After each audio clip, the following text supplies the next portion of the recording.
Hello बच्चों, good evening बच्चों। देखिए आपकी 16 जुलाई की मैथमेटिक्स की वर्कशीट नंबर 6 आ गई है।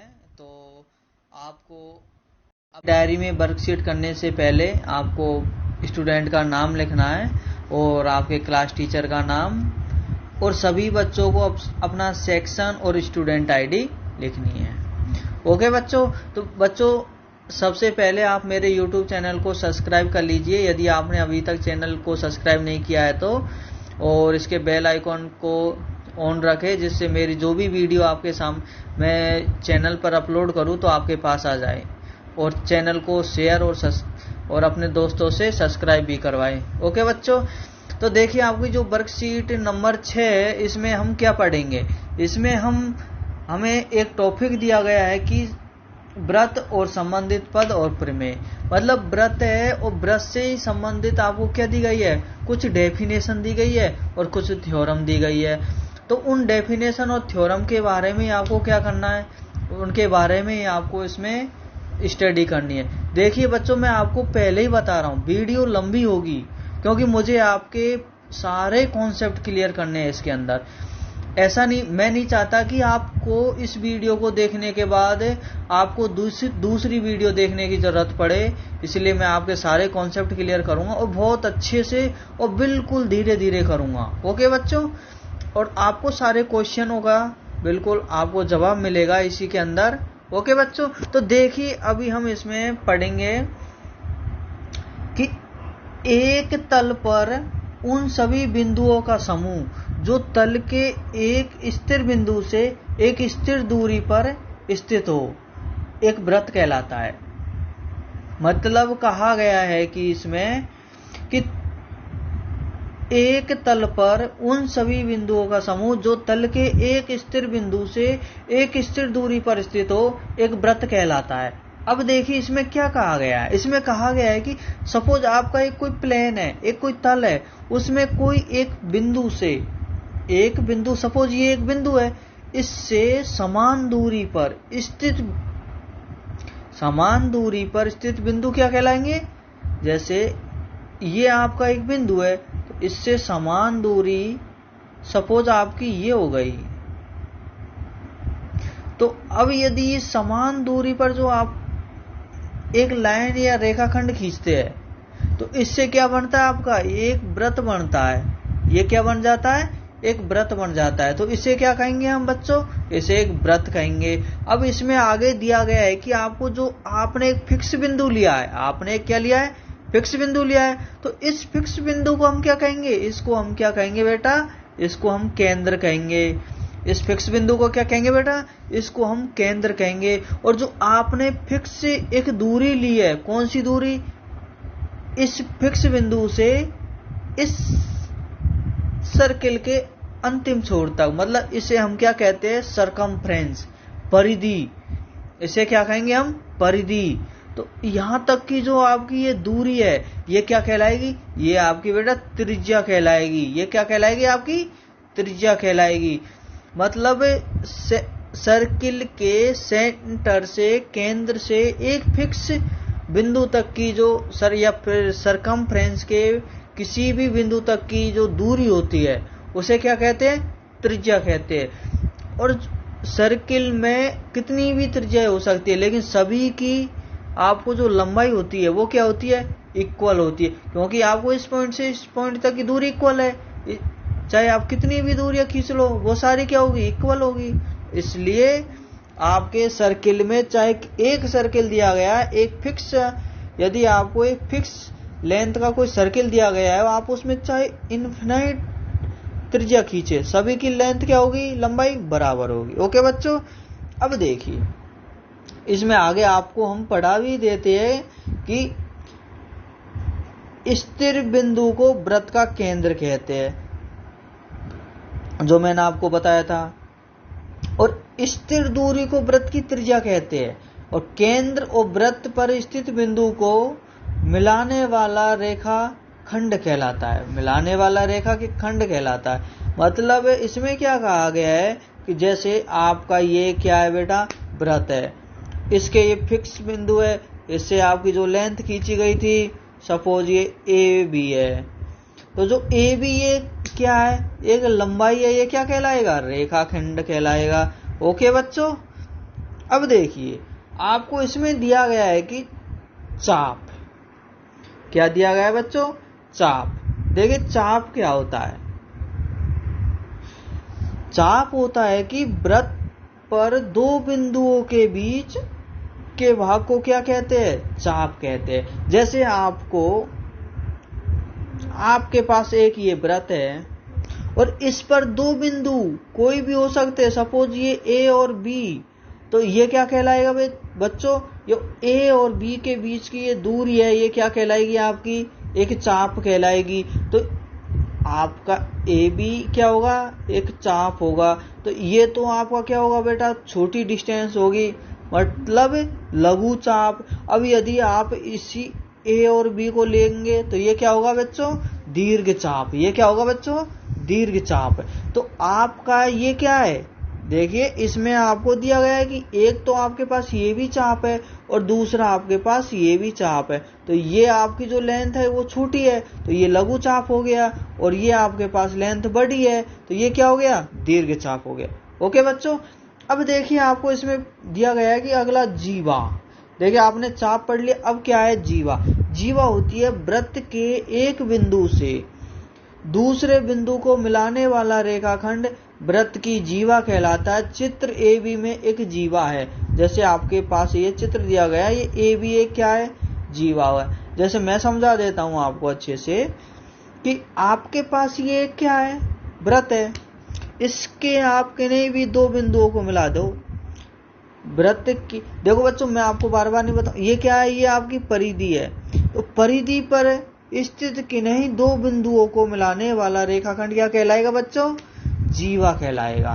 तो आप सपोज आपका एक रेखाखंड ए है, दूसरा रेखाखंड बी है, जब ए बी को हम मिलाते हैं तो ये क्या हो गया, आपका जीवा होगी। तो जीवा ए बी।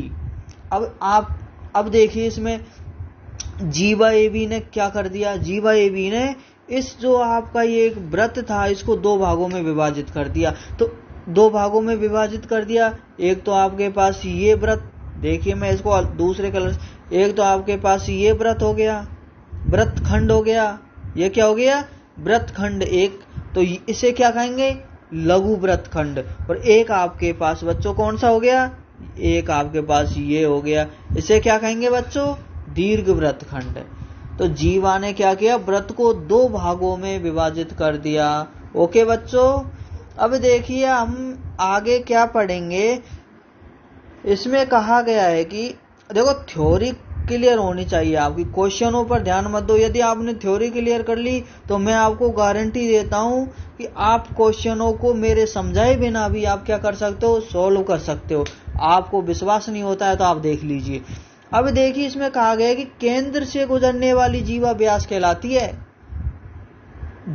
आपकी एक सर्किल में, जैसे आपका ये सर्किल है और इसका ये क्या है, ये इसका सेंटर है, तो केंद्र से गुजरने वाली जीवा क्या कहलाएगी, व्यास। लेकिन एक सर्किल में अनेक जीवाएं हो सकती है, और आपका अब एक ये जीवा है, ये कहां से गुजर रही है बच्चों, केंद्र या सेंटर से। तो ये आपका सेंटर, तो सेंटर से गुजरने वाली जीवा क्या कहलाएगी, ये आपकी व्यास कहलाएगी। और ये जो जीवा है ये आपकी व्यास नहीं होगी। तो हम ये भी कह सकते हैं कि सबसे बड़ी जीवा, मतलब सर्किल की या फिर केंद्र की सबसे बड़ी जीवा आपकी क्या कहलाती है, व्यास कहलाती है। ओके बच्चों, अब यदि आपसे कहा जाए कि एक सर्किल में कितनी जीवाएं हो सकती है, अनंत जीवाएं हो सकती है। ओके बच्चों, अब देखिए आपको इसमें एक डेफिनेशन दी गई है कि त्रिज्यखंड, क्या दिया गया है बच्चों, त्रिज्यखंड। त्रिज्यखंड क्या होता है, देखिए चाप के दोनों सिरों को केंद्र से मिलाने वाली त्रिज्याओं और चाप के मध्य क्षेत्र को त्रिज्यखंड कहा जाता है। मतलब आपको इसमें क्या कहा गया है, इसमें आपसे कहा गया है कि बच्चों ये आपका एक सर्किल है और इसमें आपने क्या किया, सपोज आपका ये सर्किल का क्या है, सेंटर, केंद्र है, और इसने आपने सर्किल पर कोई एक चाप लिया। सपोज आपने एक चाप ए बी ले लिया, आपने एक चाप ए बी ले लिया। तो चाप के दोनों सिरों को, चाप ए बी के दोनों सिरे कौन कौन से, एक सिरा ए और एक सिरा बी, यदि हम दोनों सिरों को जो सर्किल के केंद्र से मिला दे, जब सर्किल के केंद्र से मिला दे तो ये क्या बना आपका, ये एक आपका घिरा हुआ क्षेत्र बना, और इसे हम क्या कह सकते हैं, ए ओ बी। तो ये क्या होगा आपका त्रिज्य खंड होगा। ये क्या होगा बच्चों, आपका त्रिज्य खंड होगा। देखो आपने क्या किया, सर्किल पर स्थित किन्हीं दो बिंदुओं के या फिर चाप के दोनों सिरों को, देखो आपको इस परिभाषा के अकॉर्डिंग बताया जाए तो चाप के दोनों सिरों को केंद्र से मिलाने वाली त्रिज्या और चाप के मध्य के क्षेत्र को क्या कहते हैं, त्रिज्य खंड कहते हैं। अब आप कहोगे सर आपने तो त्रिज्या बताई नहीं। देखो बच्चों, ये आपका क्या है, ये आपका सर्किल है, आपके दो बिंदु ए और बी है, तो ए और बी है। अब आपका इसमें ये क्या हो गया, ए बी आपका एक चाप हो गया, ये आपका क्या है, सेंटर है सपोज। तो आपने बी और ए को सेंटर से मिला दिया, तो ये क्या होगी आपकी, ये तो त्रिज्या ही तो होगी बच्चों। ये दोनों क्या होगी, त्रिज्या, दोनों क्या बराबर लंबाई की होगी।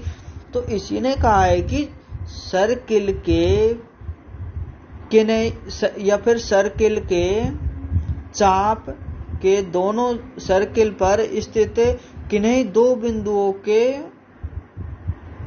जो चाप है उसको आप सर्किल के सेंटर या केंद्र से मिलाने वाली त्रिज्या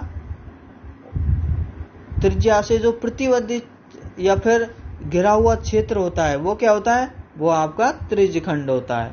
ओके बच्चों, अब देखिए आपका आया वृत्तखंड। अब आपका एक डेफिनेशन है वृत्तखंड। वृत्तखंड क्या होती है, जीवा और चाप के मध्य के क्षेत्र को क्या कहेंगे, वृत्तखंड कहेंगे। तो देखिए सब आपका ये एक सर्किल है, तो आप इस पर पहले तो एक चाप ले लीजिए, ए बी आपका चाप है, और आपने ए बी को जब मिला दिया तो ये क्या हो गई, ये आपकी बेटा एक जीवा हो गई।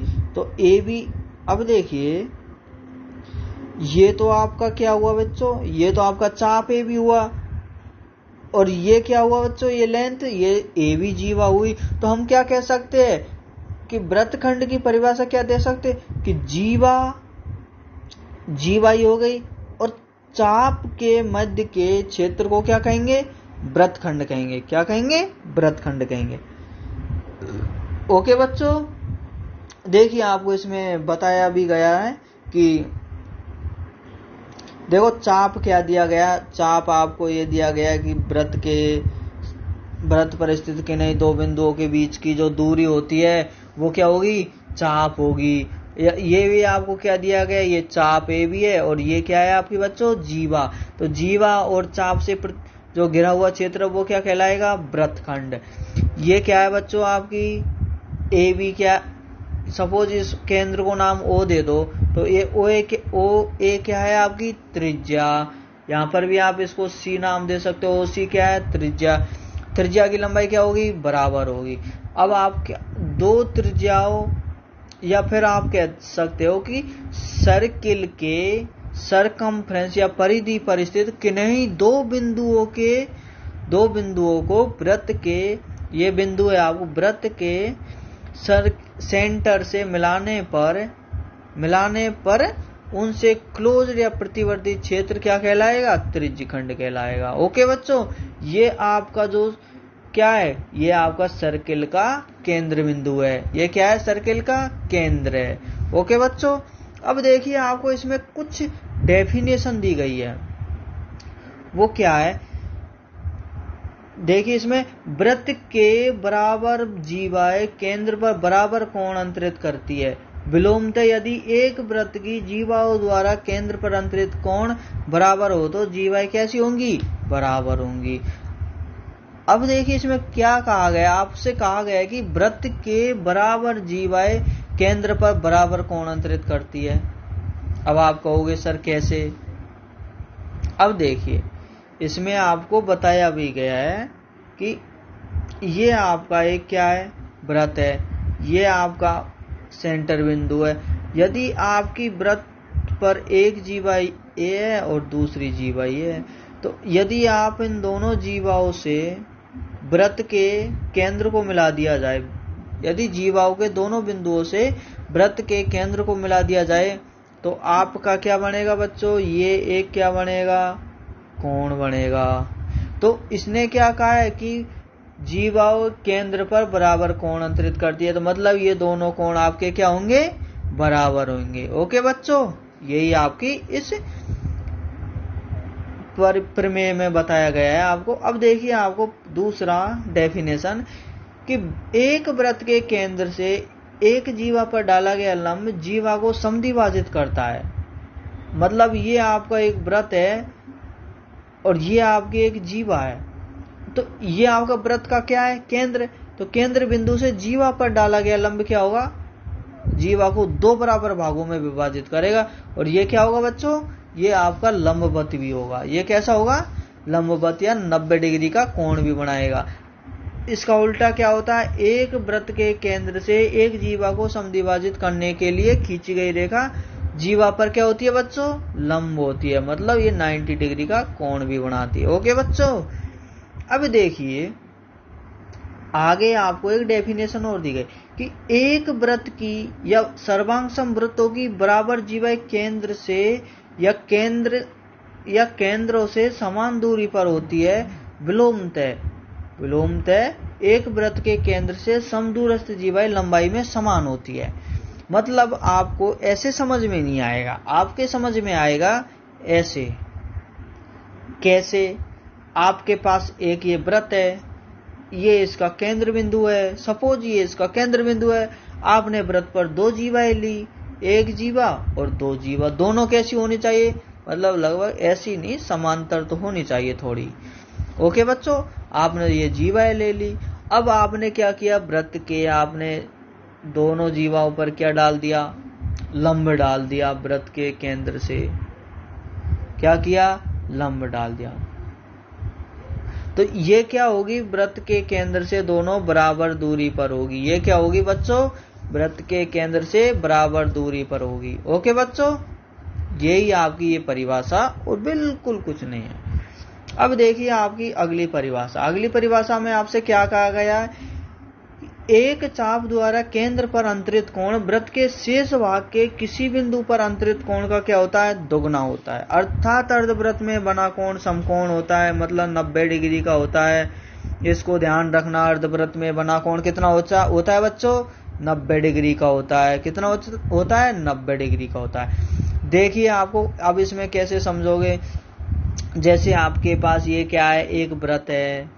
अब इसमें कहा गया है कि एक चाप द्वारा केंद्र पर अंतरित कोण, मतलब ये आपका, जैसे अभी इसको हम अलग से ही समझा देता हूं मैं आपको, कि ये आपके पास एक वृत्त है और आपके पास ए भी एक क्या है बच्चों, चाप है। जब आपके पास ए भी एक चाप है, तो आप ए और ये क्या है, इसका सेंटर है। तो आपने क्या किया, चाप ए बी के द्वारा वृत्त के परिधि पर बनाया कोण, इसके सेंटर पर बनाए कोण का क्या होता है, आधा होता है। मतलब ये सेंटर पर भी तो बना दिया आपने, चाप ए बी से ही बनाया था या नहीं बनाया था। तो चाप ए बी से आपने वृत्त के केंद्र पर बना कोण वृत्त के परिधि पर बने कोण का क्या होता है, दोगुना होता है। मतलब केंद्र पर बना कोण कैसा होता है, दोगुना होता है, और परिधि पर बना कोण कैसा होता है, आधा होता है केंद्र पर बने कोण का। मतलब हम क्या कह सकते हैं, ये आपका क्या हो गया, एक चाप हो गया बच्चों। ओके बच्चों, तो यही आपकी क्या थी डेफिनेशन। जैसे आपके पास ये भी एक चाप है, इसके द्वारा आपने ये परिधि पर बनाया कोण, और ये आपके इसके सेंटर पर सर या फिर केंद्र पर बना कोण का क्या होगा, आधा होगा। तो मतलब ये कोण तो आपका कैसा होगा बच्चों, ये कोण तो आपका आधा होगा, ये कोण कैसा होगा, दोगुना। यदि ये आपको 45 डिग्री दे दिया जाए बच्चों, तो ये कैसा होगा बच्चों, 90 डिग्री का होगा। ओके, क्योंकि केंद्र पर बना अंतरित कोण वृत्त के शेष भाग के किसी बिंदु पर बने कोण का दोगुना होता है। मतलब केंद्र पर बना कोण दोगुना होता है। ओके बच्चों, अब देखिए आपको, यदि किसी चतुर्भुज के सम्मुख कोणों के युग्म का योग 180 डिग्री हो तो चतुर्भुज चक्रीय होगा। मतलब आपसे क्या कहा जा रहा है कि यदि ये आपका एक वृत्त है और वृत्त पर यदि आपका क्या बना दिया जाए, एक चतुर्भुज बना दिया जाए, और ये चतुर्भुज क्या होता है, चतुर्भुज में देखिए बच्चों आपके चारों कोण कहाँ होते हैं, 4 कोण होते हैं, और यदि चारों कोण आपके किस पर है, वृत्त पर है, तो वो आपका ऑटोमेटिक चक्रीय चतुर्भुज हो जाएगा। लेकिन इसने हमें क्या करना है, हमें इस थ्योरम को फॉलो करना है। तो इसके अकॉर्डिंग हम क्या कहेंगे, इसके अनुसार हम कहेंगे बच्चों कि यदि आपका कोई चतुर्भुज दिया गया है, ये आपका एक चतुर्भुज है बच्चों, यदि इसके सम्मुख कोण कौन से होंगे, आमने सामने एक कोण, ये कोण, इसके सामने का कोण जस्ट ये कोण, इसके सामने का कोण ये। तो यदि ये दोनों कोणों का योग 180 हो गया, दोनों कोणों का योग कितना हो गया, 180 हो गया, तो आपको पता है यदि ये चक्रीय चतुर्भुज के चारों कोणों का योग कितना होता है, 360 डिग्री। कितना होता है बच्चों, 360 डिग्री। यदि इस कोणों का योग 180 हो गया तो इसका योग भी कितना हो जाएगा, 180 हो जाएगा। तो ये क्या कहलाएगा, चक्रीय चतुर्भुज कहलाएगा। ये क्या कहलाएगा, आपका चक्रीय चतुर्भुज कहलाएगा। तो एक चतुर्भुज ABCD चक्रीय कहलाता है यदि इसके चारों शीर्ष वृत्त पर स्थित हो। अभी मैंने आपको बताया था कहां पर स्थित हो बच्चों, वृत्त पर स्थित हो, तो ये क्या कहलाएगा, चक्रीय चतुर्भुज कहलाएगा। अब देखिए आपको इसमें एक डेफिनेशन दी गई है, एक ही वृत्तखंड के कोण बराबर होते हैं, उदाहरण कोण A कोण B। मतलब आपका एक ये क्या है, ये क्या है बच्चों, एक ही वृत्तखंड, मतलब एक ही चाप से बनाए गए कोण से एक ही चाप से परिधि पर बनाए गए कोण कैसे होते हैं, बराबर होते हैं। जैसे आपके पास ये चाप है सपोज AB,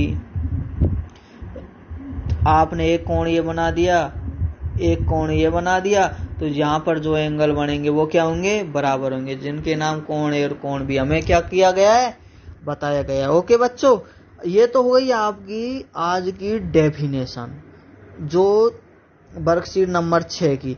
अब देखिए आपको इसमें क्वेश्चन नंबर भी दिए गए हैं। अब देखिए अभ्यास के लिए बच्चों क्वेश्चन, तो देखिए बच्चों क्वेश्चन, तो आप देखेंगे फर्स्ट नंबर का क्वेश्चन। फर्स्ट नंबर का क्वेश्चन क्या दिया गया है आपको, फर्स्ट नंबर का क्वेश्चन दिया गया है कि वृत्त की सबसे बड़ी जीवा क्या होती है। वृत्त की सबसे बड़ी जीवा, अभी आपको बताया था, वृत्त की सबसे बड़ी जीवा क्या होती है बच्चों, व्यास। वृत्त की सबसे बड़ी जीवा क्या होती है बच्चों, व्यास होती है। ओके, और क्वेश्चन नंबर 2, देखो आप क्वेश्चन नंबर फर्स्ट तो आपने पढ़ ही लिया, वृत्त की सबसे बड़ी जीवा क्या होती है, व्यास। और जीवा, अभी मैंने आपसे क्या कहा था, यदि आपने थ्योरी क्लियर कर ली तो आपकी क्या हो जाएंगे, सारे क्वेश्चन हल हो जाएंगे। अब वृत्त जीवा और चाप के मध्य के क्षेत्र को क्या कहते हैं, जीवा और चाप के मध्य के क्षेत्र को क्या कहते हैं। देखो मैंने आपको बताया था, ये आपका क्या बच्चों, एक वृत्त है और इसकी जीवा क्या होगी, जीवा सपोज AB, तो जीवा AB और चाप AB, तो इन दोनों के मध्य का क्षेत्र क्या कहलाएगा, इन दोनों के मध्य का क्षेत्र क्या कहलाएगा बच्चों, वृत्तखंड। इन दोनों के मध्य का क्षेत्र क्या कहलाएगा बच्चों, वृत्तखंड। तो जीवा और चाप के मध्य के क्षेत्र को हम क्या कहते हैं, वृत्तखंड कहते हैं। ओके बच्चों, अब देखिए क्वेश्चन नंबर 3 कि त्रिज्यखंड चाप के दोनों सिरों को केंद्र से मिलाने वाली त्रिज्याओं और किसके मध्य का क्षेत्र होता है, त्रिज्यखंड किसके मध्य का क्षेत्र होता है? अभी आपको मैंने क्या बताया था, जैसे आपके पास ये एक वृत्त है और ये इसका सेंटर बिंदु है और आपके पास ये क्या है, सपोज आपके पास ए बी एक चाप है, तो आपको ए बी एक चाप दिया गया। यदि आप इसको वृत्त के केंद्र बिंदु से मिला दिया जाए आपको चाप ए बी के दोनों सिरों को, तो ये क्या कहलाएगा कि आपको क्या दिया गया है, किससे घिरा हुआ ये क्षेत्र है बच्चों? चाप से। वृत्त की देखो इसमें क्या कहा है, त्रिज्यखंड की परिभाषा। तो चाप के दोनों सिरों को केंद्र से मिलाने वाली त्रिज्याओं और चाप के मध्य का क्षेत्र है। किसके मध्य का क्षेत्र है? चाप और चाप के मध्य का क्षेत्र है। ओके बच्चों, अब आपको दिया गया है कि क्वेश्चन नंबर 4। 1 मिनट आप क्वेश्चन नंबर 5 भी देख लीजिए पहले, कि एक सर्वांग समवृत्त की जीवाएं ए बी और सी डी केंद्र पर बराबर कोण अंतरित करती है। यदि आपको एक सर्वांग समवृत्त दिया गया है, सपोज आपका एक वृत्त है और इसी के ऊपर एक दूसरा वृत्त दे दिया गया, तो ये क्या हो गए, दोनों सर्वांग समवृत्त हो गए। तो सर्वांग समवृत्त की जीवाएं ए बी और सी डी केंद्र पर बराबर कोण अंतरित करती है। यदि ये दोनों बराबर कोण अंतरित करती है तो आपकी क्या होगी, दोनों जीवाएं बराबर होगी। क्या होगी, देखो बच्चों, अभी आपका एक वृत्त तो ये हो गया और दूसरा वृत्त इसके ऊपर हो गया।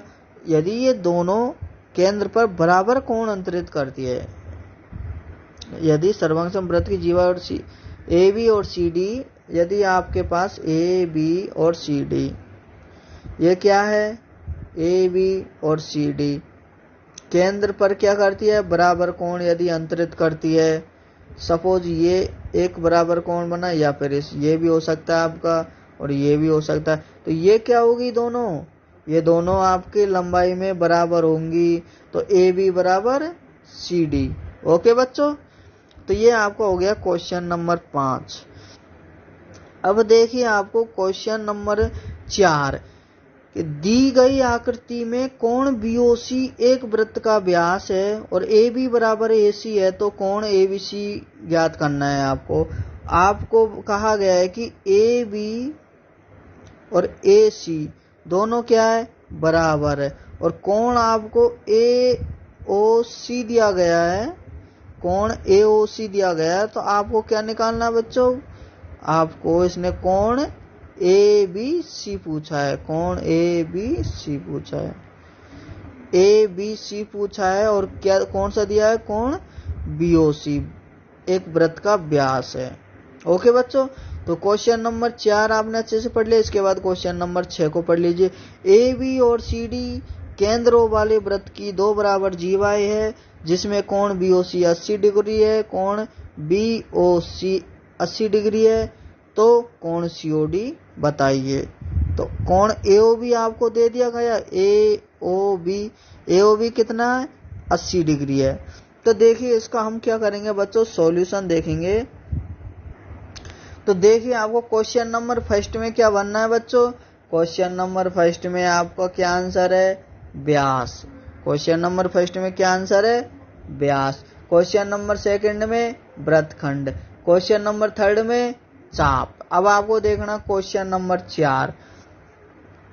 जब आपको क्वेश्चन नंबर 4 देखना है तो क्या क्वेश्चन नंबर 4 में क्या दिया गया है आपको, क्वेश्चन नंबर 4 में ए बी बराबर ए सी दिया गया है, मतलब आपकी ए बी और ए सी ये क्या है, बराबर है।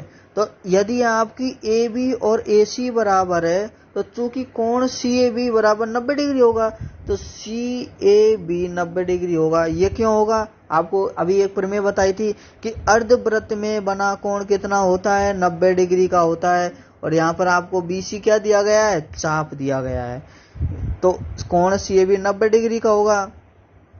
तो इसलिए त्रिभुज ए बी सी में, इसलिए जो आपका ये त्रिभुज दिया गया है ABC, तो इसलिए त्रिभुज ABC में तो त्रिभुज के तीनों कोणों का योग कितना होगा 180 डिग्री। तो कोण A कोण B कोण C का योग 180 डिग्री हो गया, इसलिए कोण A आपको 90 डिग्री दे दिया। ये देखिए, क्योंकि अर्धवृत्त में बना कोण 90 डिग्री, कोण A 90, कोण B और कोण C आपके बराबर होंगे। ओके बच्चों, क्योंकि आपको देखो यहाँ पर पहले ही दे दिया गया है कि AB और AC आपके क्या है बराबर है, तो कोण B और C पर बने कोण भी आपके क्या होंगे बराबर होंगे। तो मान लो ये x और x है, तो मान लो सपोज ये x और x है, तो 90 प्लस x बराबर 180, तो 2x बराबर 90 डिग्री, तो x बराबर 45 डिग्री।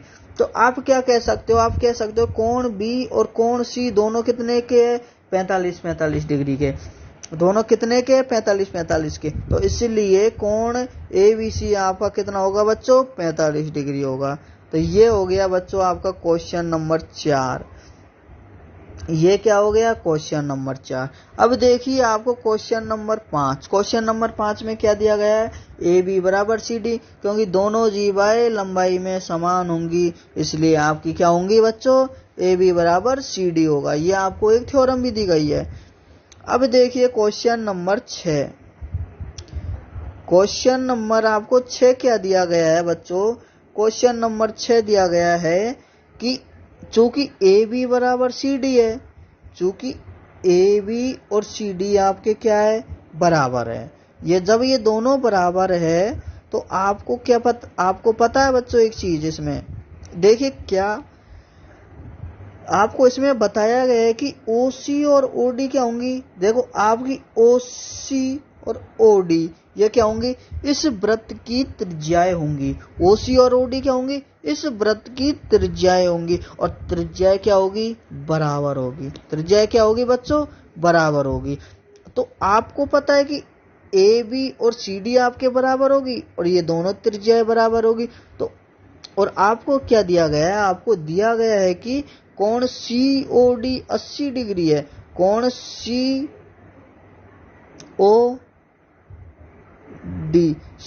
आपको दिया गया है कि कोण AOB 80 डिग्री है। आपको कोण AOB 80 डिग्री है आपको दिया गया है ना। अब यदि आपको कोण AOB 80 डिग्री दे दिया गया है, तो देखिए बच्चों